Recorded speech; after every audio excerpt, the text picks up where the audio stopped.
Good evening and welcome to this evening's feature presentation, our local history spotlight, 85 years of the Oshawa Generals. I'll begin with a land acknowledgement. The land we are standing on today is the traditional territory of the Mississaugas of Scugog Island First Nation and is now home to many diverse First Nations, Inuit, and Métis peoples. We acknowledge that Oshawa is covered under the Williams Treaties, and as settler on these lands, we are all treaty people.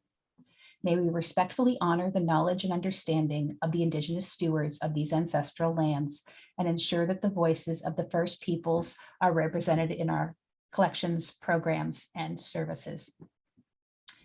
So my name is Nicole Adams, and I'm the local history and genealogy librarian for the Oshawa Public Libraries. I'll be speaking this evening on the history of the Oshawa Generals, but I should mention I'm a librarian and a historian. I am not a hockey expert or a hockey historian. We do have someone who's going to be helping with the questions at the end. I'm presenting this from the historical point of view for the history of the Generals, and it's very much a whistle-stop tour of some of the highlights because you can't possibly cover this in 45 minutes to an hour. So the Oshawa Generals, as many of you would know, are one of the most prestigious organizations in all of the Canadian Hockey League. With an iconic past dating back to the early 20th century, the Generals have produced memorable NHLers such as Bobby Orr, Dave Andreychuk, Mark Savard, Eric Lindros, John Tavares, and Anthony Cirelli, among many others. The Generals are the most successful OHL franchise in Canadian Hockey League history. They have 184 graduates to the NHL, have won a record number of Memorial Cups at 5 times, and the OHL Championship, the J. Ross Robertson Cup, a record 13 times. The Oshawa Generals are a team with deep roots in their hometown, Oshawa, and they have many dedicated fans. After this presentation, there'll be a short Q&A where I'll be joined by one of their dedicated fans, Wayne Kewen, who has amassed an impressive collection of Generals memorabilia and has a great deal of knowledge about the history of the franchise, something I will stress that I do not have. I'm a native Oshawa girl and I'm very familiar with the geek teams and I go to the games a lot, but I'm not an expert like he is. So that's why I've brought him in. It's important to begin with a look at the prehistory of the Generals and the teams that came before. Before the days of the Ontario Hockey Association, Oshawa players belonged to a league known as the Midland Hockey League. Teams in the league were Whitby, Bowmanville, Port Hope, Cobourg, and Oshawa. Home games were played in a rink near the present Children's Arena on the banks of the Oshawa Creek. However, this rink was controlled by the Oshawa Curling Club, and after some conflicts with scheduling, it was decided that a new rink would be needed. An open-air rink was built where the armories now stand, just north of the Four Corners on Simcoe Street. I will mention at this point, I do not have photographs of either of these rinks or arenas. And this is actually a clipping I'm showing on the screen from the Canadian Statesman, which is a Bowmanville paper from 1897, where it mentions the Midland Hockey League and the Whitby Oshawa teams, and this looks like they're talking about the organization of the league. I will mention we do not have many papers from the Oshawa papers at this time, so I went to both Whitby and Bowmanville for these clippings. The first Oshawa team in the Ontario Hockey Association Junior Division began playing in the 1908-1909 season, known as the Oshawa Shamrocks. Ed Bradley, a prominent local businessman, was responsible for organizing the team and bringing junior hockey to Oshawa and was the team's manager for the next 13 seasons. Bradley's arena was erected on Duke Street. Erected on Duke Street in 1910 and was known as the Big Rink for many years. These are just a couple of pictures of the Oshawa Junior Hockey Club in 1908. As well as 1910.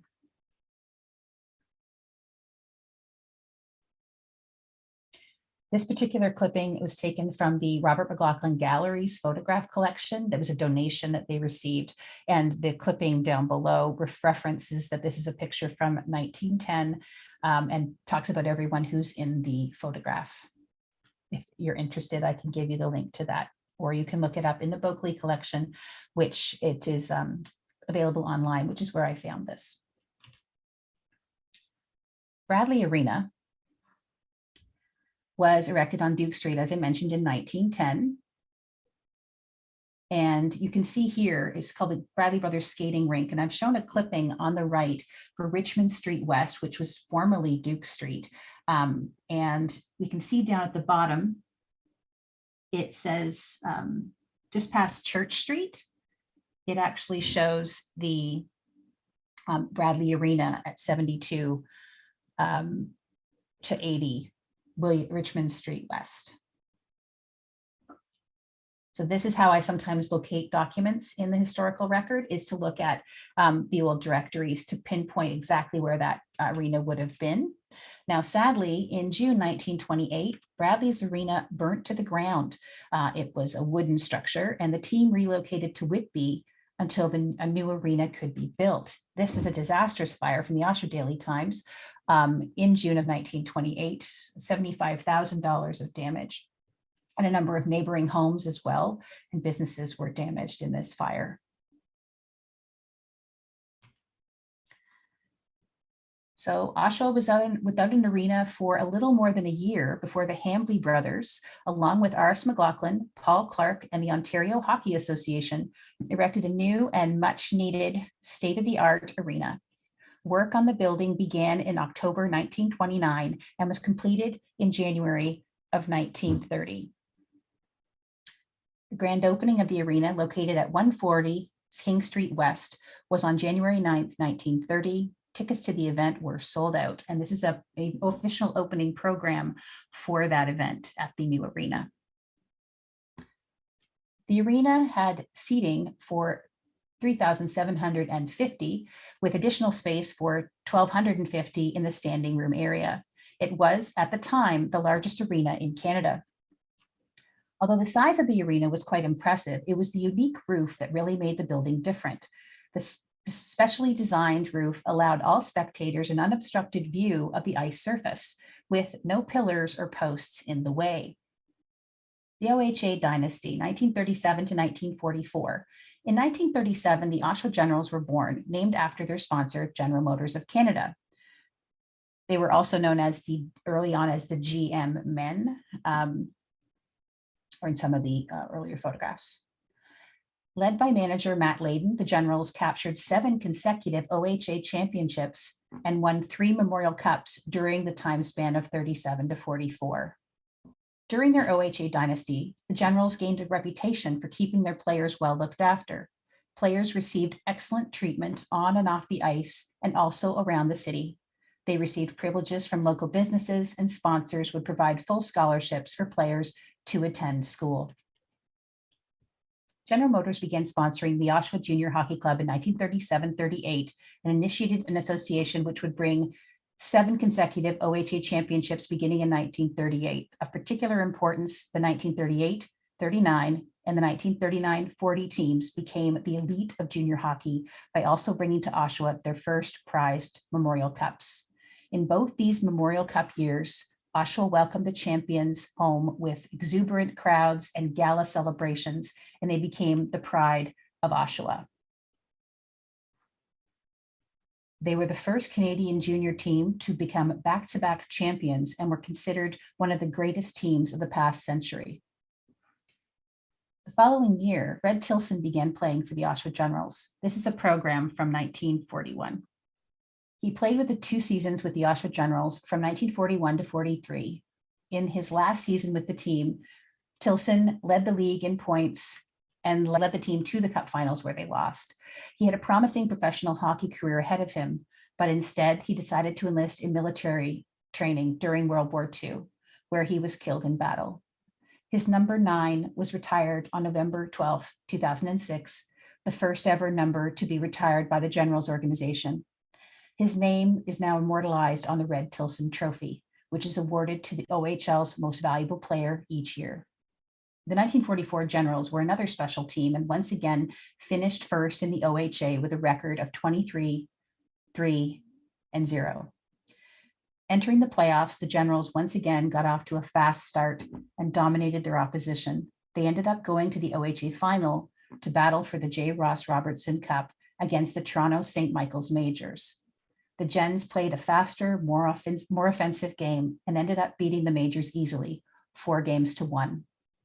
The Generals were off to their 4th Memorial Cup final in the past 7 seasons, this time battling against the Trail Smoke Eaters of the Western Kootenay Junior Hockey League. This was by far their easiest Memorial Cup win to date, as they absolutely dominated the Eaters and swept them 4-0.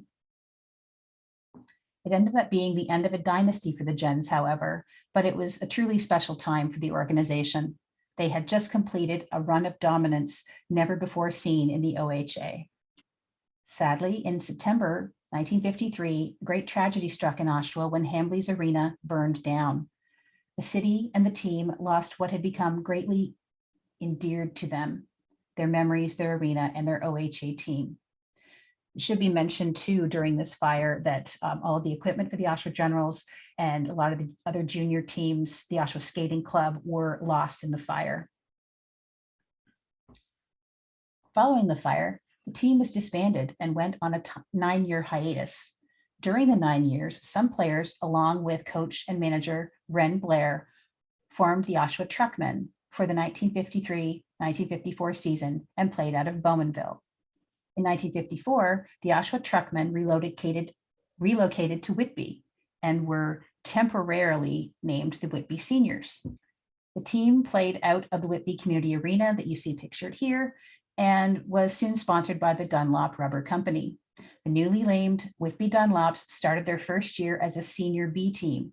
After winning the league, they moved up to the OHA Senior A League. The Dunlops won the Allen Cup in both 1957 and 1958 and won a gold medal at the World Ice Championships in 1958 at Oslo, Norway, defeating Russia on behalf of Canada. Notable members of the Whitby Dunlops include former Whitby Mayor Bob Addersley, former Toronto Maple Leafs captain Sid Smith, and Harry Sinden. The Whitby Dunlops folded after 1960, however. Following negotiations with the Boston Bruins, Oshawa Generals manager Ren Blair joined an agreement with the Bruins president, Weston Adams. The agreement was built around a new arena being constructed for the new Oshawa Generals team that Ren was planning to put together. It is at this time that one of hockey's most elite and historic players put on the Generals jersey, Bobby Orr. The Parry Sound native, he was recognized at the age of 14 and spent 4 seasons with the Generals from 1962 to 1966, which included leading his team to an OHL championship in his final season. His explosive offensive style made him an instant sensation in Oshawa, and he went on to have a successful NHL career with the Boston Bruins, winning 3 consecutive Hart trophies, 2 Stanley Cups, and participating in 8 All-Star games. He was also ranked 31st by ESPN for the top 50 greatest athletes of the 20th century. In 1999, and becoming one of the greatest defensemen in hockey history in 4 seasons as a General, he compiled 278 points in 194 games, while playing most of that time against players several years older. In November 2008, the always humble Orr had his number retired at the GM Center to honor this great General. His name will live on in the OHL, with the Eastern Conference winner receiving the Bobby Orr Trophy. During the 1964-65 season, the Generals moved into their new home at the Civic Auditorium, which was built, I should mention, sorry, I got ahead of myself. This is actually 62-63, a parade that went through the city of Oshawa celebrating their OHA championship. And they're going down Simcoe Street here. In the background, you see it's St. Gregory's Church at the corner of Simcoe and Adelaide. So they're going south on Simcoe here. Also to mention, something we have, its prized possession in the Oshawa Library, is Bobby Orr's library card from 1963.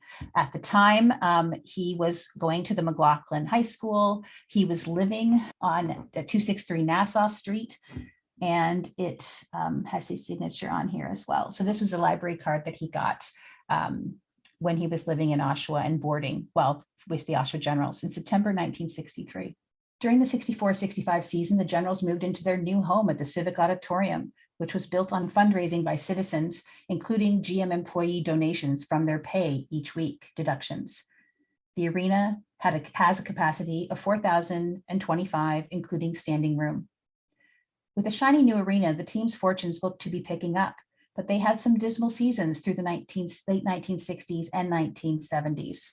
And this is actually a program from 64-65 showing the brand new arena on the bottom here in Special Sports Magazine for 25 cents. In 1979, the Generals would rebuild to begin a run for the Memorial Cup.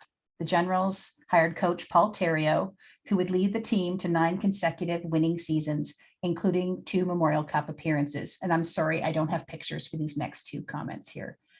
The 1986-87 season saw the Generals playing on home ice in the Memorial Cup to be the host city. And as the OHL champions, Oshawa won the OHL Championship Series, defeating North Bay 4-3. After participating in the Memorial Cup, Oshawa reached the finals versus the Medicine Hat Tigers, but lost 6-2 in the championship. In 1989, a young Eric Lindros entered his rookie year with the Generals and turned out to be the player the Generals needed to reach the Memorial Cup again. In addition to the existing core of players captained by Ian Fraser, Copps Coliseum hosted the 1990 Memorial Cup. The Generals would compete against the Kamloops Blazers, Laval Titan, and the OHL runners-up Kitchener Rangers. The championship game on May 13, 1990 attracted 17,383 spectators who witnessed the Oshawa Generals defeat the Kitchener Rangers by a score of 4-3 in double overtime. This would be the 4th Memorial Cup in Oshawa Generals history. In the offseason following the Memorial Cup's win, Lindros would be chosen first overall in the NHL draft by the Quebec Nordiques. Lindros would return for the 1990-91 season and led the team again by scoring 71 goals and 78 assists in 57 regular season games.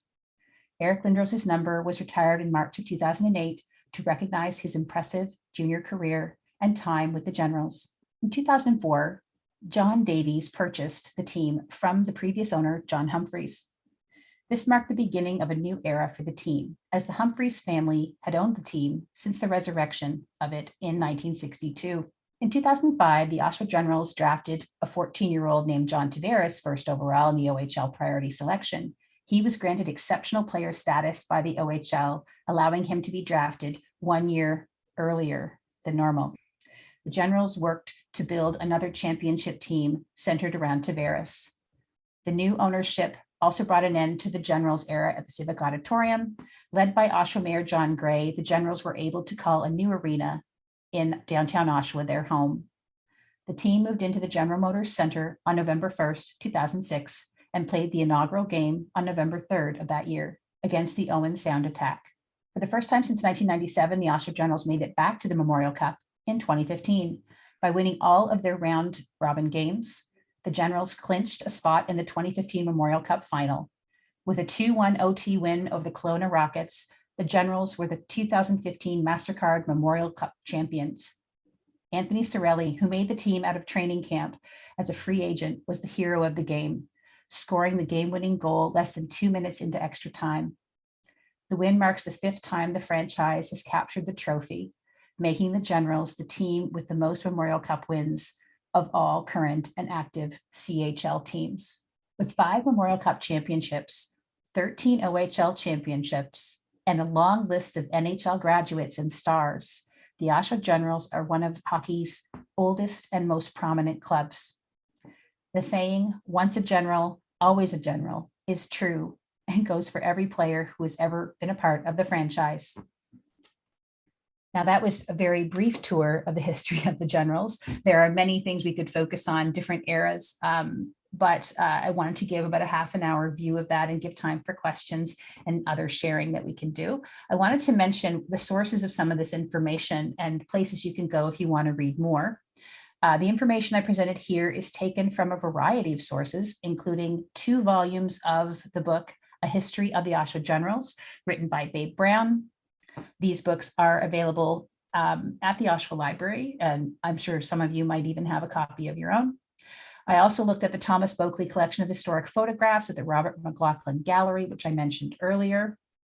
And they have a large number of photographs of Oshawa's history in general. Not a whole lot on hockey history, but a couple dozen of them at least.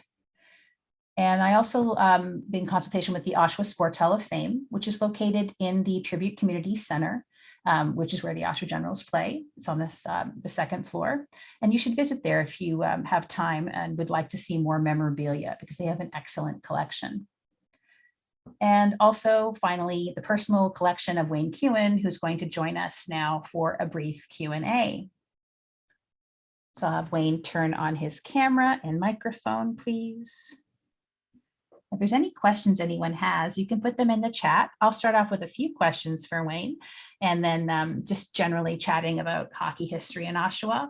And you can pipe in anytime you'd like to ask questions. If you're not sure how to do a chat, you can just turn the menu at the bottom. Actually, it says chat. You just press on that and type in your question, or you can choose to press the raise hand option and I'll call on you to ask your question.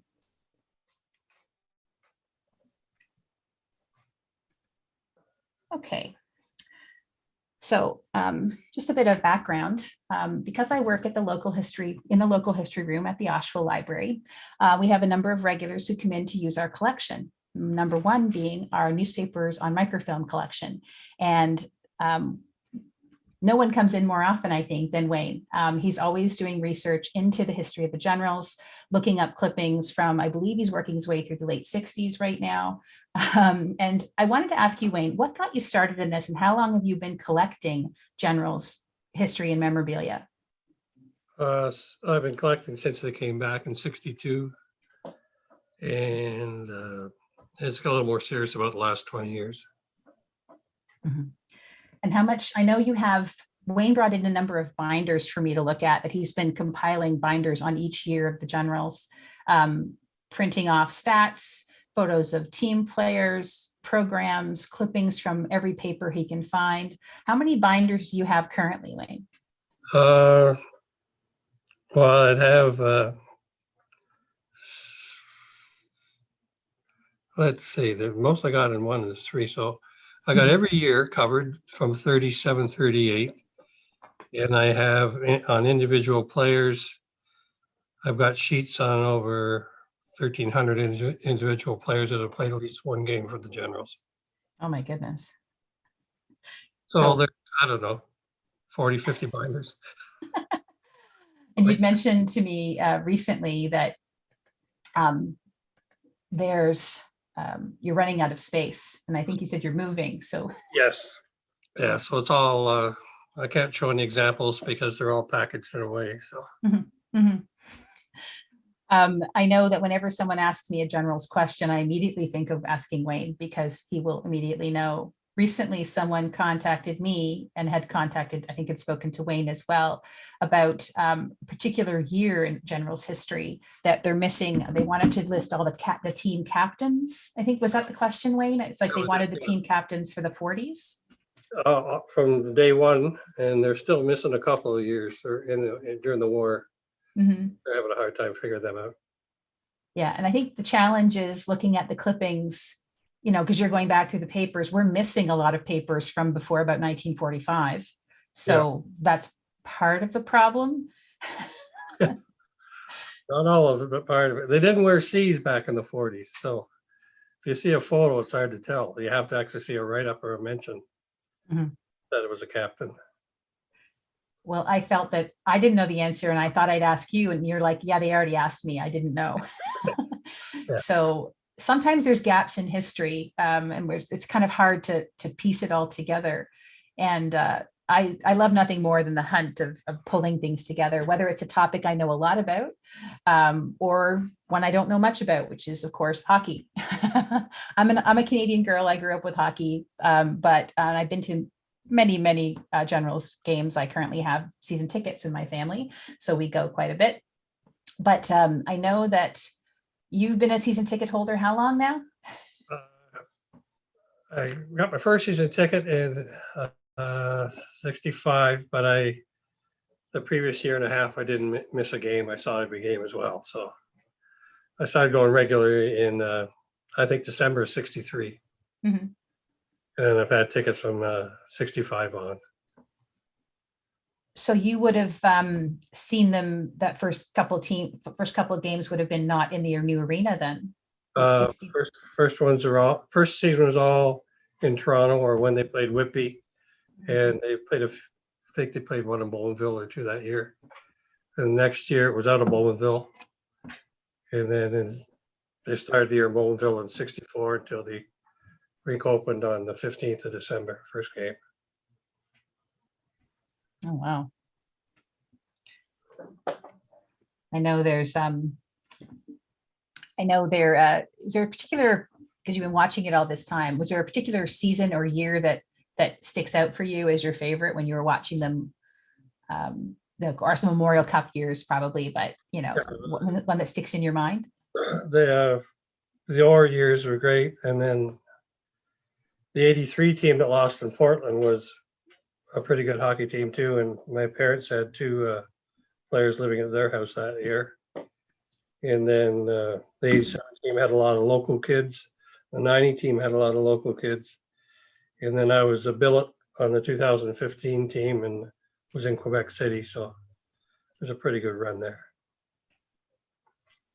So you said your family billeted some of the players? Yeah, on the '83 team. What was that like? Like, I know people who aren't familiar with that. I know I grew up in Oshawa. I had friends that had them billeting in their homes. That happens all over the OHA, right? Yeah, it's everywhere across the country. I don't know, my mother spoiled them. She'd take them back from a road trip at midnight and she'd give them a steak. So what players, do you remember what players stayed with you? Yeah, it was John Hutchinson, Steve King that season. I wasn't home then, but they were there. So I think that quite a few Oshawa families would have that history to pull from. Yeah, I met a lot prior to that. The fellow that was my best man, his family billeted, and during the late '60s, early '70s, I met a few there. So you mentioned that the Orr years were kind of your favorite, but I'm not sure if you could pick. Would it be kind of redundant to ask you who your favorite general is? Not hard. Number 2. I had a feeling. In your research, like going through all of these, compiling all this information, have you discovered anything surprising about the team or the players that you didn't know before? I'd forgotten some of the stuff, but in the early years, when Ren Blair would get some players from out of town, part of the agreement was the Generals go back and play an exhibition game sometime during the middle of the season in that player's local arena. And they did that for the first, I don't know, 3 or 4 years. They did it quite a bit. And a couple of years later, part of their schedule was to go out to play 2 games in '68, '69, I think it was. They went out and played 2 games in the Western Saskatchewan League, which counted in the Saskatchewan League standings, but not in Oshawa. They did 2 games just before Christmas. I'd forgotten about that kind of thing. But lots of little players that came in for a game or two that thought there would be the fix for the board, that kind of stuff. I know it must be, well, you must, even though you have season tickets, you must have seen them on the road as well. Yep. Yeah. Toronto, Peterborough, Kingston, Hamilton. Been around to a few. Niagara Falls. But you haven't traveled out of province maybe to see them in the Memorial Cup? Just the Memorial Cup. Just the 2015 one. Yeah. So have you seen them win? How many have they won at home? They won 3 at home, I believe. I saw them lose more than they've won. They won in Hamilton. I wasn't at the final game. I was at the game before, and they won in Quebec City.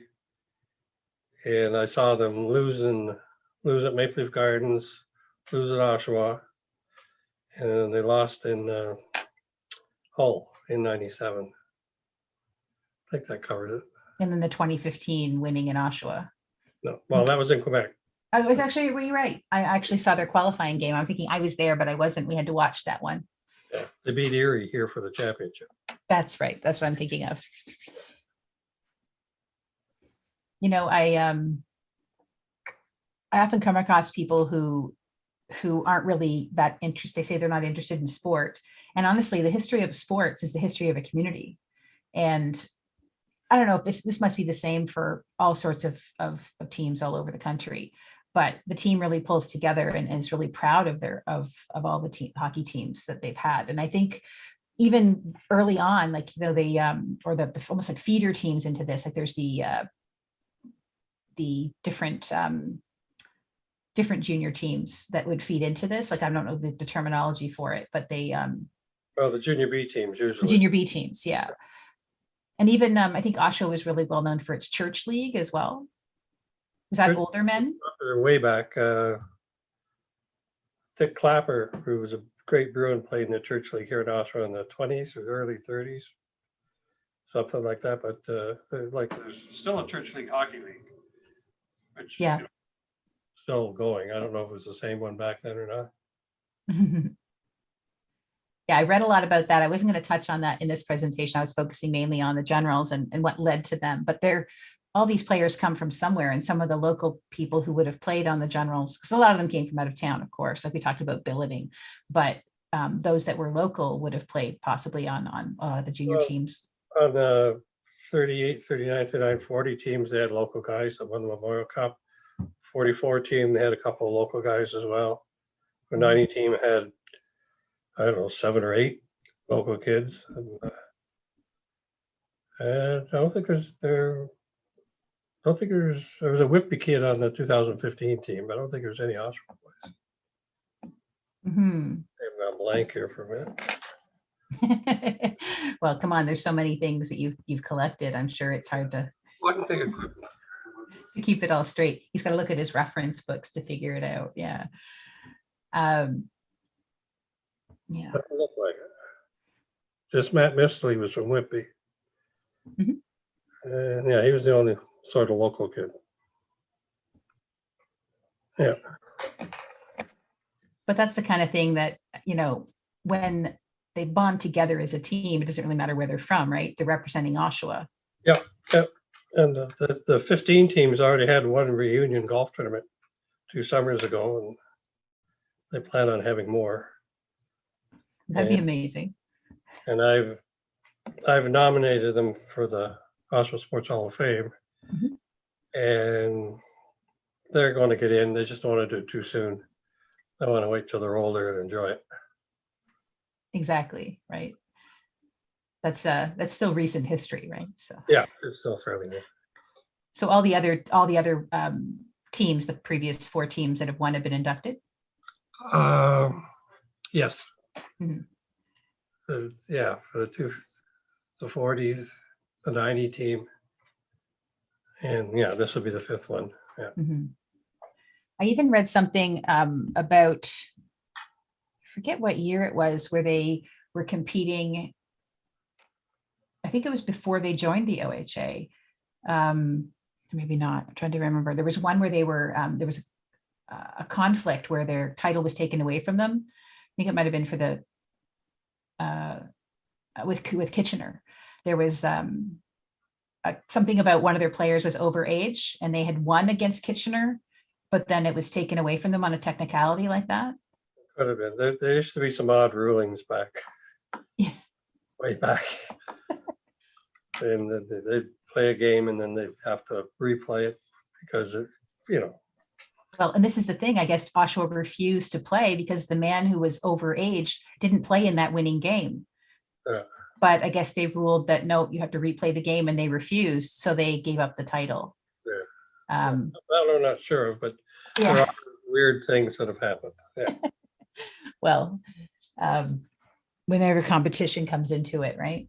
There's going to be heated debates. I know some of the early teams that I was reading about, before the arena was built, when there's the open air arenas, there were no pads, no helmets, obviously, and there was no net around the goal. No, just And so I think the goal judge used to stand behind the net. Yeah, it's a dangerous place to be. Yeah. But they mentioned, like people debate over goals now, but imagine back then it was like, did it go in? Did it not go in? It's like it's not sitting in the net anymore. There's no net to hold it in. It would have flown somewhere else. So, Those are very cut and dry.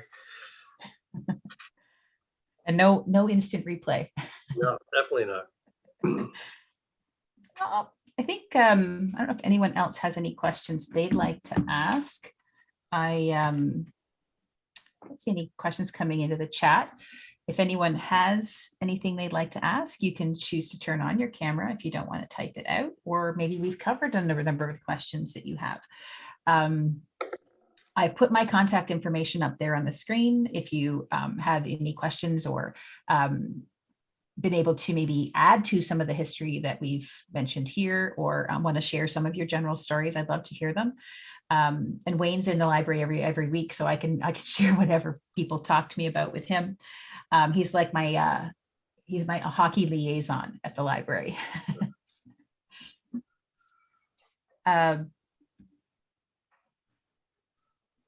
Okay, well, not seeing any questions coming in. I will, I might wrap this up. So thank you for attending this evening's spotlight on the history of the Oshawa Generals. I hope you have enjoyed what we presented here and that you've learned something you didn't know before. Please join us for our next history spotlight on June 21st, which is A Carrying Place, Oshawa's Indigenous Story. In celebration of Indigenous History Month, learn about the 2 archaeological sites in Oshawa that were home to the ancestral Wendat in the 1400s, presented in partnership with the Oshawa Museum. You can register for that as you registered for this on the Oshawa Library's website at oshawalibrary.ca. Thank you again to Wayne for joining and helping me to explore the topic of the Oshawa Generals history in a bit more detail. Thank you again for your interest in Oshawa Library programs, and have a lovely evening.